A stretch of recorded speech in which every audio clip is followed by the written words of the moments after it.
Saudi আরবে missile হামলায় নিহত টাঙ্গাইলের সখীপুর উপজেলার কীর্তনখোলা গ্রামের প্রবাসী মোশাররফ হোসেন কফিনবন্দি হয়ে ফিরলেন বাড়ি। সকালে বিমানবন্দর থেকে মরদেহ গ্রামের বাড়িতে আনা হলে মুহূর্তেই নেমে আসে এক হৃদয় বিদারক পরিবেশ। প্রিয় মানুষটিকে শেষবারের মতো দেখতে ভিড় করেন স্বজন, প্রতিবেশী ও এলাকাবাসী। কান্না আর আহাজারিতে ভারী হয়ে ওঠে পুরো এলাকা। বিকেল ৫টায় জানাজা শেষে পারিবারিক কবরস্থানে সমাহিত করা হবে তাকে।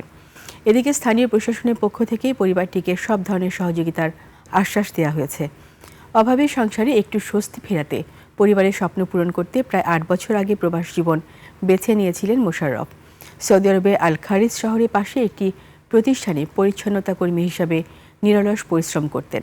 নিজের কষ্ট ভুলে প্রতিনিয়ত ভেবেছেন শুধু পরিবারের ভবিষ্যৎ নিয়ে। গেল ৮ মার্চ ইফতারের আগ মুহূর্তে মিসাইল হামলায় নির্মমভাবে থেমে যায় তার জীবন সংগ্রাম, থেমে যায় তার স্বপ্ন।